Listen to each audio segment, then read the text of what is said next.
नमस्कार, आदाब, सत श्री अकाल। रूहिका शर्मा चैनल में आप सभी का स्वागत है। आज की कहानी के लेखक हैं मुंशी प्रेमचंद्र जी, जिनकी कहानी है ठाकुर का कुआं, जो दुनिया में फैले ऊंच नीच जाति के बारे में वर्णन करती है। तो चलिए शुरू करते हैं। जोखू ने लोटा मुंह से लगाया तो पानी में सख्त बदबू आई। गंगी से बोला, ये कैसा पानी है गंगी?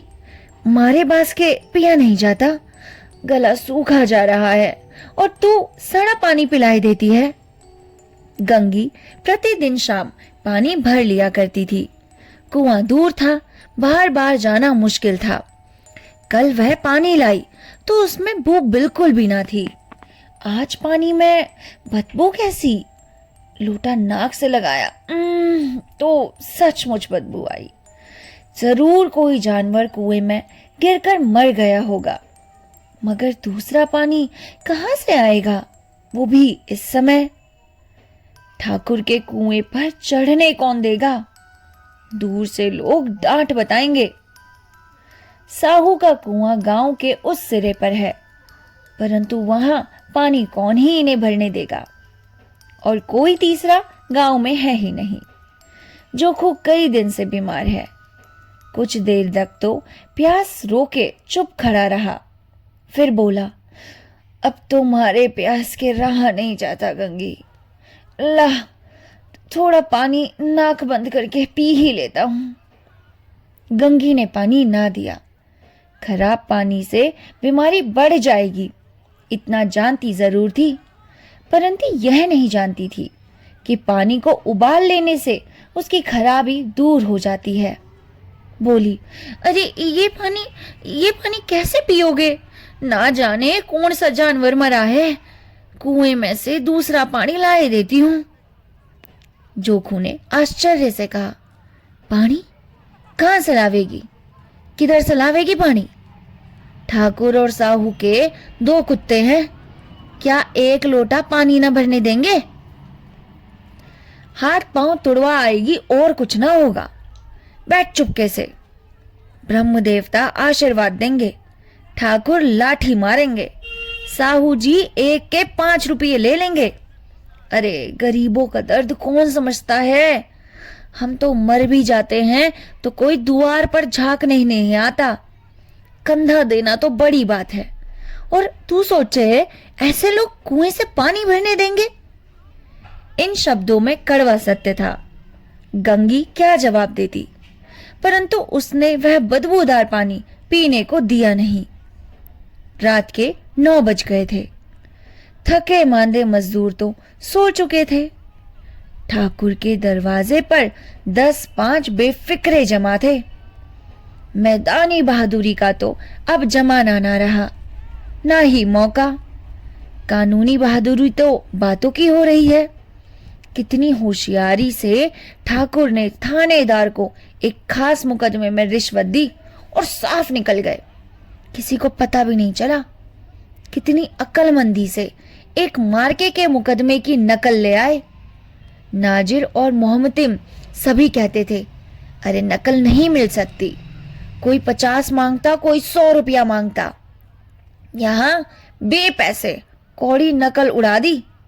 अरे काम करने ढंग चाहिए, पैसा नहीं। इसी समय गंगी कुएं में पानी लेने पहुंची। कुप्पी की धुंधली रोशनी कुएं पर आ रही थी। गंगी जगत की आड़ में बैठी मौके का इंतजार करने लगी। इस कुएं का पानी सारा गांव पीता है, किसी के लिए नहीं रोका। बस सिर्फ ये ही बदनसीब नहीं भर सकते, छोटी जाति से जो थे। गंगी का विद्रोही दिल रिवाजी पाबंदियों और मजबूरियों पर चोटें करने लगा। हम क्यों नीच हैं और ये लोग क्यों ऊंच हैं? इसलिए कि ये लोग गले में ताकत डाल लेते हैं। यहां तो जितने हैं एक से एक छठे हैं। चोरी ये करें, जाल फरेब ये करें, अरे मुकदमे पे इन पे चले। अभी इस ठाकुर ने तो उस दिन बेचारे गडरिये की सारी भेड़ें चुरा ली थी और बाद में उन्हें कच्चा मारकर खा गया। इन्हीं पंडित के घर में तो 12 मास जुआ होता है। यही साऊ तो घी में तेल मिलाकर बेचते हैं। काम करा लेते हैं, एक मजूरी तक नहीं देते। मजूरी देते इनकी नानी मर जाती है। किस किस बात में हमसे ऊंचे हैं। हम गली गली चिल्लाते नहीं कि हम ऊंचे हैं, हम ऊंचे हैं, हम ऊंचे हैं। कभी गांव में जाती हूं तो रस भरी आंखों से देखने लगते हैं, जैसे सबकी छाती पर सांप लौटने लगता है। परंतु घमंड कि हम तो ऊंचे हैं। कुएं पर किसी के आने की आहट हुई।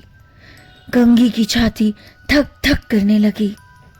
कहीं देख ले तो गजब हो जाए। 1 लाख भी तो नीचे ना पड़े, और अगर लात भी लग गई तो। उसने घड़ा और रस्सी उठा ली और झुककर चलती हुई एक वृक्ष के अंधेरे साए में जा खड़ी हुई। कब इन लोगों को दया आती है किसी पर। बेचारे महंगू को इतना मारा कि महीनों तक खून थूकता रहा, इसलिए तो कि बेगारी ना दी थी। अरे बेवजह उस बेचारे से फ्री में काम करवा लिया, और इस बात पर ये लोग ऊंचे बनते हैं। कुएं पर स्त्रियां पानी भरने आई थी। इनमें बातें हो रही थी। अरे बहन, खाना खाने चले और हुक्म आ गया कि ताजा पानी भर लाओ, घड़े में के लिए पैसे नहीं है। हम लोगों को आराम से बैठे देखकर जैसे इन मर्दों को तो जलन होती है। हर वक्त काम करो, काम करो, काम करो। हाँ, यह तो ना हुआ कि कलसिया उठाकर भर लाते, बस हुक्म चला दिया ताजा पानी ले आओ, जैसे हम लौंडिया ही तो हैं। अरे लौंडिया नहीं तो और क्या हो तुम? रोटी कपड़ा पाती नहीं क्या? हाँ, 10-5 रुपए भी छीन झपट कर ले लेती हो तो लौंडिया और कैसी होती हैं? अरे मत लजाओ दीदी, छिन भर आराम करने को जी तरस कर रह जाता है। अरे इतना काम किसी दूसरे के घर कर देती तो इससे ज्यादा आराम रहता। ऊपर से एहसान भी मानता और पैसा देता अलग। यहाँ तो काम करते करते मर जाओ, पर किसी का मुंह सीधा ही नहीं होता। दोनों पानी भरकर चली गई तो गंगी वृक्ष की छाया से निकली और कुएं की जगत के पास आई। बेफिक्रे चले थे। ठाकुर भी दरवाजा बंद कर अंदर आंगन में सोने जा रहे थे। गंगी ने क्षणिक सुख की सांस ली। किसी तरह मैदान तो साफ हुआ। अमृत चुरा लेने के लिए जो राजकुमार किसी जमाने में गया था, शायद वो भी इतना सावधानी के साथ समझबूझकर ना गया होगा जितना कि मुझे जाना पड़ रहा है। अब गंगी दबे पांव कुएं की जगत पर चढ़ी। विजय का ऐसा अनुभव उसे पहले कभी ना हुआ था। उसने रस्सी का फंदा घड़े में डाला, दाएं बाएं चौकन्नी दृष्टि से देखा, जैसे कोई सिपाही रात को शत्रु के किले में सुराख कर रहा हो। अगर इस समय वह पकड़ ली गई तो फिर उसके लिए माफी या रियायत की रत्ती भर उम्मीद नहीं। अंत में देवताओं को याद करके उसने कलेजा मजबूत किया। हे भगवान, किसी से ना पकड़वाना, भगवान किसी को ना भेजना, मुझे पानी लेने देना। और यह कहकर घड़ा कुएं में डाल दिया। घड़े में पानी में गोता लगाया, बहुत ही आहिस्ता, जरा भी आवाज ना हुई। गंगी ने 2-4 हाथ जल्दी जल्दी जल्दी मारे। घड़ा कुएं के मुंह तक आ पहुंचा। कोई बड़ा शहजोर पहलवान भी इतनी तेजी से ना खींच सकता था जितनी तेजी से गंगी ने उस रस्सी को ऊपर खींच लिया। गंगी झुकी कि घड़े को पकड़कर जगत पर रखे कि अचानक ठाकुर का दरवाजा खुल गया। शेर का मुंह इससे अधिक भयानक ना होगा। गंगी के हाथ से रस्सी छूट गई। रस्सी के साथ घड़ा धड़ाम से पानी में गिरा और कई क्षण तक पानी में हिलकोरे की आवाजें सुनाई देती रही। ठाकुर, कौन है? कौन है वहां पर? कौन है? जल्दी बताओ, नहीं तो तुम्हें मारे दूंगा। पुकारते हुए कुएं की तरफ आ रहे थे और गंगी जगत से कूदकर भागी जा रही थी। घर पहुंचकर देखा कि जोखू लोटा मुंह से लगाए वही मैला गंदा पानी बिना अपनी बीमारी के डर से पिए जा रहा है। और ये कहानी यहीं पर ही खत्म होती है।